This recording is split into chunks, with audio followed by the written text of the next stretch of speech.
Good morning, friends. Well, I'm recording this in the morning. I realize that some of you might be listening to this at any time of the day. Welcome back to Radiant Resilience. I am just doing a solo episode again today, which, by the way, is always such a daunting task. First off, it is so weird to sit here and talk to myself. And secondly, I don't know, it's just so vulnerable and open, and I don't know, it's just it's such a weird thing to do. I like doing them when I finally put them out, but the getting up the guts to actually do it and get on here and then, like I said, talk to myself is always kind of a strange thing. So thank you for tuning in. Thank you for listening. I've got a few topics to talk about today. First, I want to give you guys an update on my hormone and perimenopause journey / infertility journey, which is such a random thing to put all together.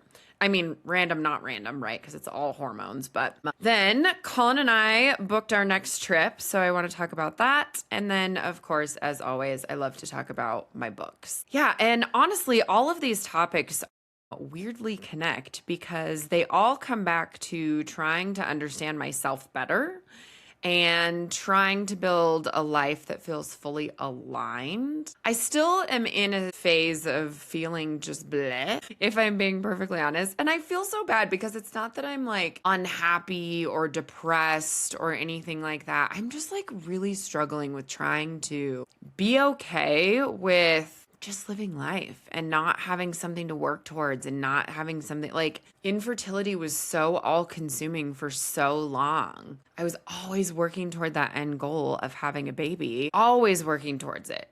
And it literally was all consuming. I was researching, all the time, / doing treatments and all the stuff that, there was always something to occupy my brain. And also I think a lot of like life drama and stuff too was occupying my brain. And surprisingly at the moment, life's pretty smooth and good right now, which again, that's why I feel weird saying that I'm in this weird place of, I'm just trying to figure out how to navigate it.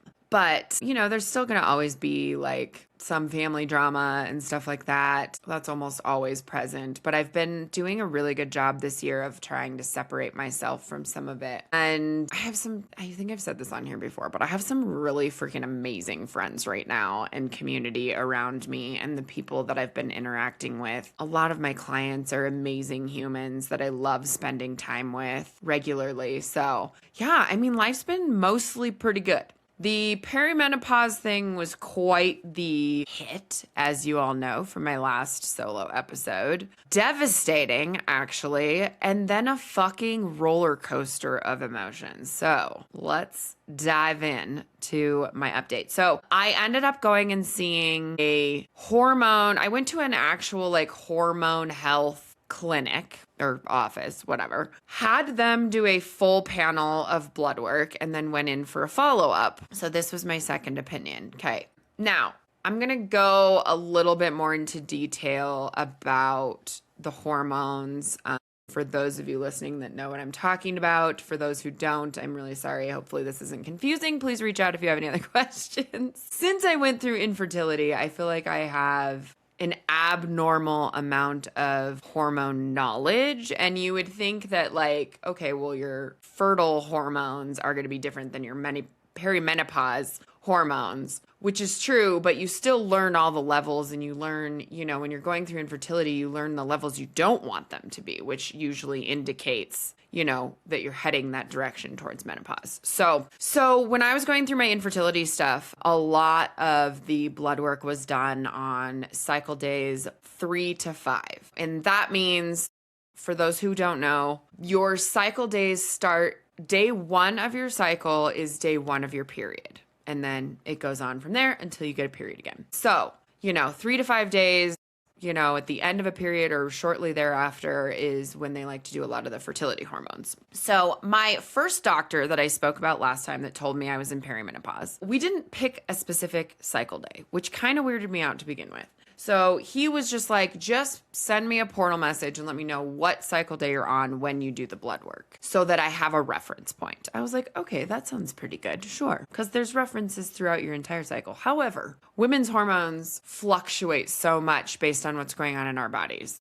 at the time of our cycle. So I had done that blood work on cycle day 12. Okay, which again is in the ovulation window portion of my cycle. I've tracked it for many, many years, and I'm very aware of my body and my cycle after all my infertility stuff. So cycle day 12, ovulation time. That is when I got the call that I am in perimenopause. And then if you listen to the last episode, just, you know how absolutely fucking devastating that was to me. So I contacted this other hormone clinic and set up, they were doing like a new patient blood work thing for like $90 or $99 or something like that, which was actually like quite good. So I went there, had my blood drawn. They wanted to do it. I think the range was between cycle days 18 to 22 or something like that. So that is of my cycle right after ovulation, like luteal phase, right? Heading towards my period. So did that. Went in a couple days later, all of my blood work that was indicating perimenopause from the primary care doctor was, and I'm laughing because I was like, are you fucking kidding me? You guys know the spiral I was fucking sent into over that blood work and being told that I was in perimenopause. I was devastated because of the implications on my fertility. I'm 38 years old. I know that's higher up there for fertility, but I still thought in the very back of my mind, there was a teeny tiny little itsy bitsy chance that maybe a miracle would happen at some point, right? I thought I had at least until 40 before I had to face perimenopause. I have so many clients right now in perimenopause, and I talk to them about it all the time, but they're all in their 40s and 50s. My mother just finished menopause, perimenopause, menopause. Like, she's done with her periods fully. She's 62. Like, what is happening that I'm having to go through this at 38? So, you know the spiral I was sent into from that call. Literally devastating. So to find out then that I'm not actually in perimenopause, the guy that went over my results with me, he did say I could be on the brink because I am experiencing some hot flashes and night sweats. But I've started to figure out that those are mostly in the 7 to 10 day range right before I start my period. So like right now, I'm not having hot flashes. Right now, I'm in the middle of my cycle, ovulation-ish time. I'm not having hot flashes. I'm not having night sweats. So it's literally in that like 7 to 10 day window. And even then, I mean, that was about when they took this blood work, maybe a little earlier than that, but I was having some hot flashes during that moment. So, and my understanding of the hot flashes, I'm not totally sure about the night sweats, is that that's a dip in progesterone. So anyways, I'll get back to that in a little bit. But they did not say that my progesterone was low. Now, I want to also go back to the first round of blood work and say also that, so I have a very good friend, I can't remember if I said this on my last episode, who she worked at a hormone health clinic for a while and as a medical assistant and is very knowledgeable about all of this stuff. So I had reached out to her about my first blood work. And she said that my progesterone looked a little bit low, testosterone looked low, but like everything else looked fine, including my estrogen and stuff. Now, if you remember, the primary care's solution to all of this was birth control, which a lot of birth control is estrogen and or progesterone based. So she was very confused, my friend, about why this doctor was trying to give me estrogen based stuff when my estrogen levels were fine. Because if your estrogen levels are too high, you can have a lot of problems from that too, like a lot of problems. So there's a lot of side effects with that. So anyways, hormone doctor says that I am not actually in perimenopause. All of my hormone levels look fine, except for my testosterone, which is basically non-existent. Okay. So they want me to start supplementing testosterone. Now, again, I have loads of clients who are doing this, who had low testosterone, loads of like low energy from it. There's a lot of side effects for us women having no testosterone. We don't need a ton, I think, at least in our younger years. But as we get older, it really, really helps with a lot of things. So I've talked to so many clients about being on testosterone. So I wasn't immune to it. It wasn't that I didn't have any knowledge about it. All of my clients that are on it say it's life-changing. It's worth every penny. They're very happy with the results. But again, I'm not having a lot of those side effects. Or if I am, it's pretty inconsistent throughout my cycle. So this place wants me to do testosterone injections, and it is $230 a month to do that. And I think it's something I have to do the rest of my life. So anyways, that sent me into another tailspin, of course, of like, I don't know what to do if I'm being perfectly transparent. I have done nothing since then because I just don't even know what, like, that was such conflicting information. If that doesn't tell you how like messed up our knowledge is in our society of women's health and hormones, I don't know. So I do know, I want to go back to really quick to the like cycle day situation, right? So your FSH is your follicle stimulating hormone, which is indicating your ovaries functioning properly to produce an egg, okay? So your FSH, there is a certain level that if it gets to a certain level, it's considered like diminished ovarian reserve. You have less eggs. You're starting to head towards menopause. So I think, based on the hormone knowledge I have from all my infertility and stuff, which is a decent amount, by the way, I think that the primary care doctor was looking at my FSH that was on the high side and saying I was in perimenopause, okay? And maybe my slightly low progesterone. When ovulating, your FSH spikes during ovulation. When they took my FSH for this second blood draw at the end of my cycle, it was significantly lower. Significantly. So during that ovulation time period, I think it was 20 something. It was a little over 20. It was like 4.7 or something like that for the second test, which is, I think I read anything over 3 or something like that, or around 3 is optimal for fertility. You guys, I thought my fertile years were over, literally over. And now I'm told they're not. Why is this so confusing? And who am I supposed to believe? Anyways, I talked to Colin. We discussed the testosterone situation. He didn't love it. I didn't love it. It's very expensive. So I'm kind of in this limbo phase. Now, in this time period, I also did a free little consultation with this woman that I was referred to by a good friend of mine. And I loved this woman. She had a very practical approach to it of like, I want to give you what you need, okay? She wants to tailor whatever I need to what my body's doing. So, like, I'm having hot flashes, night sweats in that 7 to 10 day range before my period. She's like, let's supplement progesterone during that 7 to 10 days. Then you can go off of it. She also talked about trying herbs and supplements to try to help with some of that stuff. I believe, don't quote me on this, I'm not a doctor. I should probably have given a disclaimer before all of this, but I have heard that DHEA is also, which is a supplement, is also connected to your testosterone levels. So I think that can help with raising them. Anyways, all that to say, I really liked this woman and I would really like to move forward with her, I think, a little bit more. I gave her my blood work that I've had done. But again, she is more of a like natural, holistic, not through insurance situation, which a lot of this hormone stuff doesn't go through insurance because, you know, women don't need hormones. There hasn't been enough research around us and our hormones and menopause and all these things to have insurance cover it and think it's worth covering it. So, and they especially don't think we need testosterone, so they don't cover testosterone, period. They will cover some of the other stuff, but this woman is a more holistic doctor, and like basically I have to pay everything out of pocket.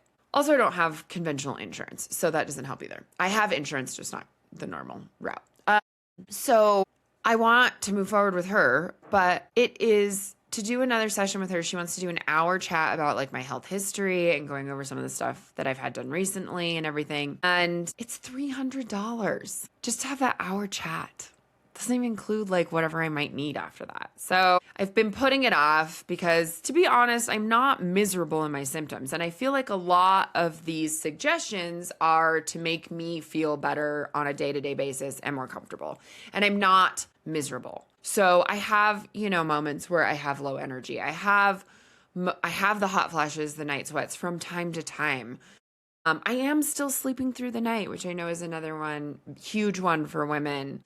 I do have the brain fog from time to time. That one's kind of brutal, but I'm not miserable. So I'm not like in a hurry to figure all of this stuff out. But I think I really want to talk to this woman and do this hour session and get her take on the whole thing, especially after looking at my blood work that I've already had done and everything. So yeah, so that's kind of where that's at. Just, it's just infuriating. And I guess the infertility world is the same in probably every medical situation. I mean, I've had so many people on this podcast that have just struggled with doctors not believing them, doctors gaslighting them, the medical system failing them. And I'm just like, it just boggles my mind how is it not a straight-ish forward answer? I mean, I know that every human body is different and functions differently, and we need to treat each one differently. However, why is it that one doctor is telling me I'm in perimenopause and one's not? And in all honesty, I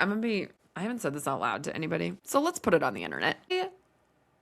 How do I know that this hormone place, is it weird that everything was normal except my testosterone? And that is one of the main things that they do for people. I'm not usually like a conspiracy theorist, and I don't usually think that people are out to get me. I usually believe the best in people, to a detriment sometimes, but like that seemed kind of odd. So wondering if I should go have my testosterone tested at Quest or something just on my own to compare. But anyways, that has been my hormone journey. It's just infuriating that we don't have the knowledge and we don't have the research, and the men don't care. We're not important enough. And then, do any of you remember talking in sex ed about menopause? Like, let's be real. No one told us about menopause or perimenopause. It was just like, oh yeah, that's when your periods stop. It is so much more complicated than that. And I mean, to be fair, not sure I would have retained a lot of that when I was in like 8th grade or whenever I had sex ed, but nobody talked to me about any of that. And I think even our parents and stuff, like nobody's getting this education. It's wild. I also think that, and I may have said this on the last podcast, but our environment is dramatically affecting our hormones. Our overall environment, our exposure to toxins, things that are inflaming our endocrine system, our food supply, our hormones are fucked. Like there is a reason that infertility is on the rise, just saying. And a lot of it is out of our control. Unfortunately, there's only so much we can do on a day-to-day basis. So yeah, it's infuriating. So I don't know where I stand with this whole, I think I've sort of tried to just block it out and be numb to it because now I don't know what the truth is. And I feel like I was sent into this emotional spiral for no reason, potentially.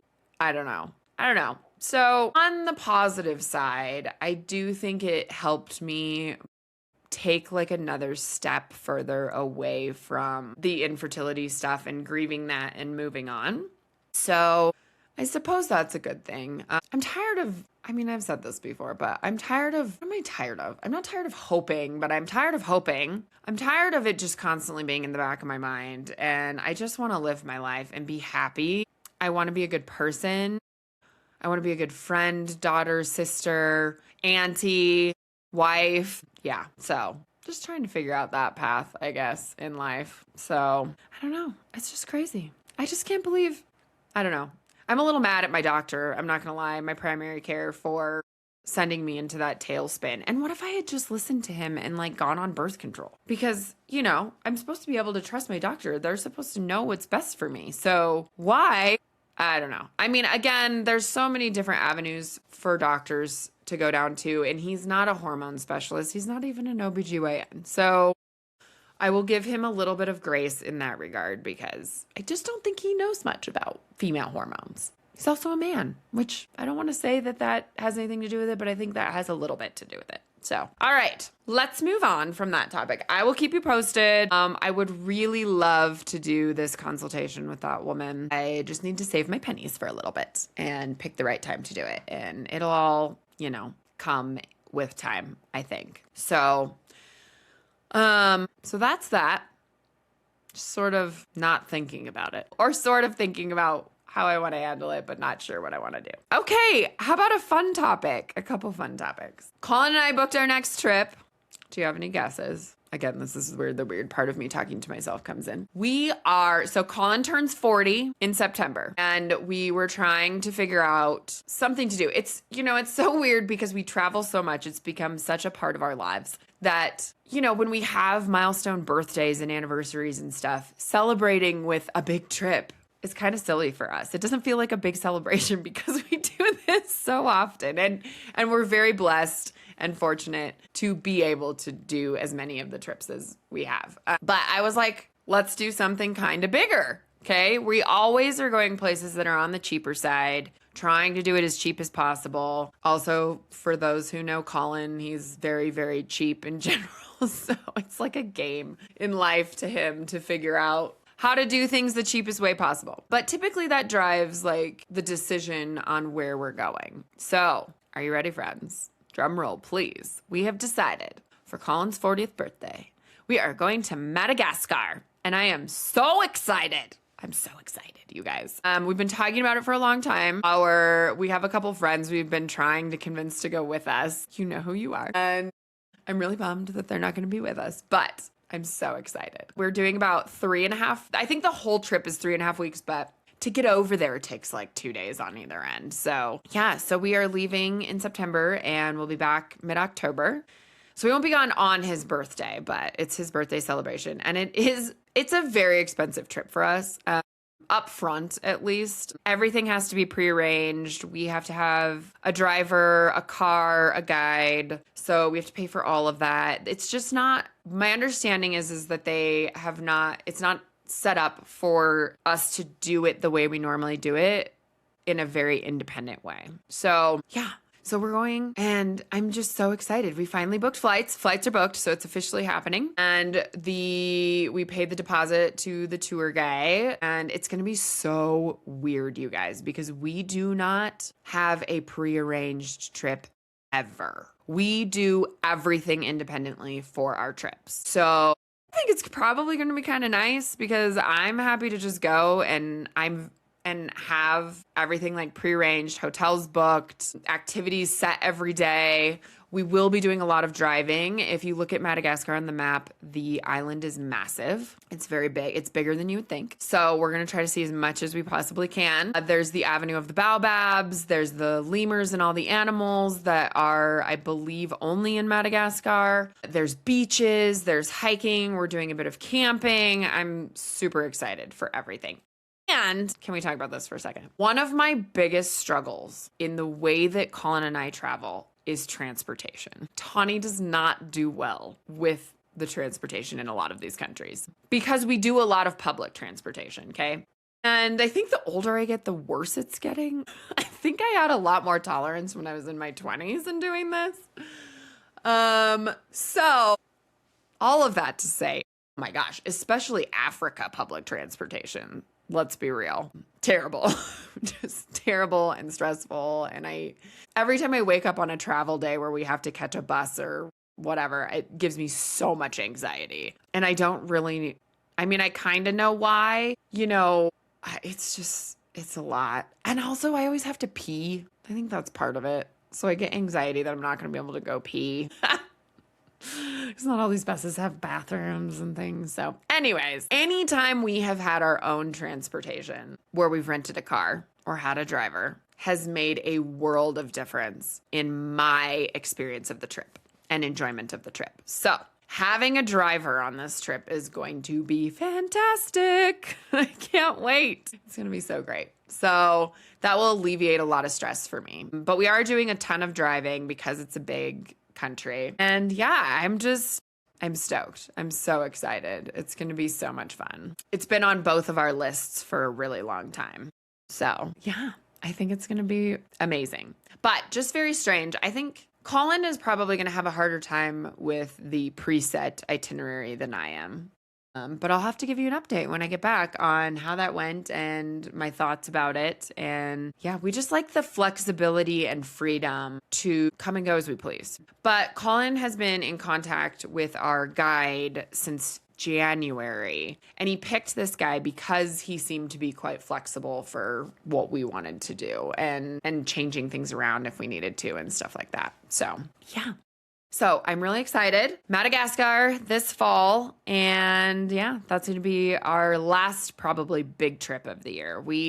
I have a bunch of little trips. I just got back from Disneyland, which is super fun. I love Disneyland. I go about once a year. So yeah, I did that with my mom. And then I am going to visit a friend in July on the East Coast. And then Colin and I are talking about we were going to try to go to the Tetons again in August, but I think we're going to go to Crested Butte instead because I wasn't really finding any campground space for when I wanted.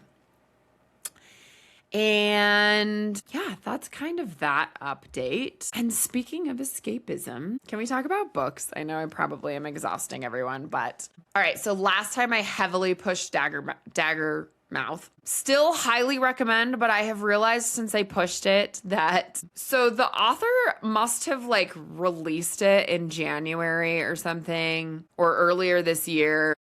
And then I think got a publisher and is re-releasing it in June or July. I think July.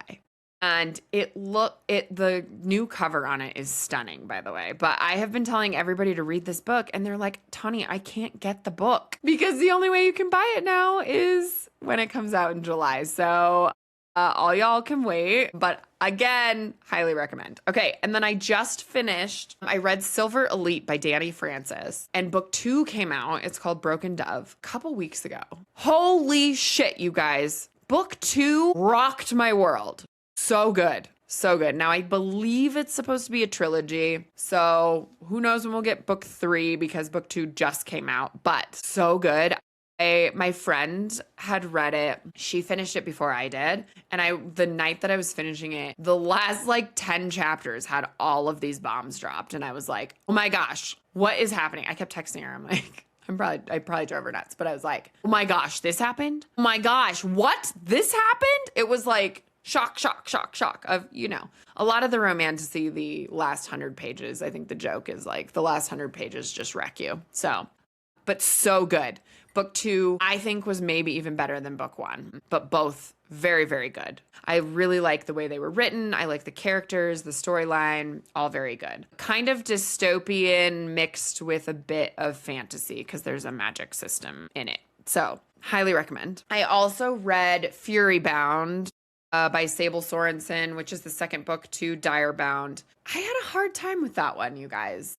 I've seen some other reviews online that Fury Bound was better than Dire Bound, but I feel like I disagree. I feel like the ending happened really fast and I don't know, just didn't love it. So take that or leave it. Currently, okay, so my reading buddy was reading a different book when I finished Broken Dove by Danny Francis. And so I have officially started my first Brandon Sanderson book. So I'm taking a mini break from the romantasy and reading Mistborn. My husband has raved about it for forever.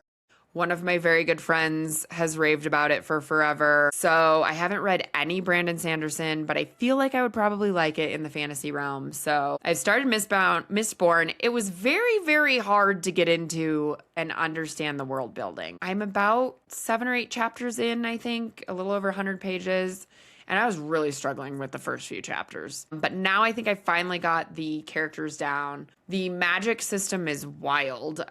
And I actually just discovered at the back of the book, there is a chart explaining the magic system. And I'm like, why is this not at the front of the book? Why can we not put the helpful hints at the front of the book? That would have been so helpful. I was looking through like the table of contents or something and then just saw like chart of, I was like, what? Front of the book, friend, front. I felt the same way about Red Rising. It's not a fantasy book, it's more sci-fi, but the way that the like societal system works there, it's all different colors and they all work in different parts of different industries. Same thing. That was overwhelming me in the beginning. I was like, holy crap, I need a chart. I need a visual. I'm a very visual person. So I think I'm finally getting the characters down in Mistborn, the magic system, and it's starting to flow a little bit better, which is making me start to finally enjoy it.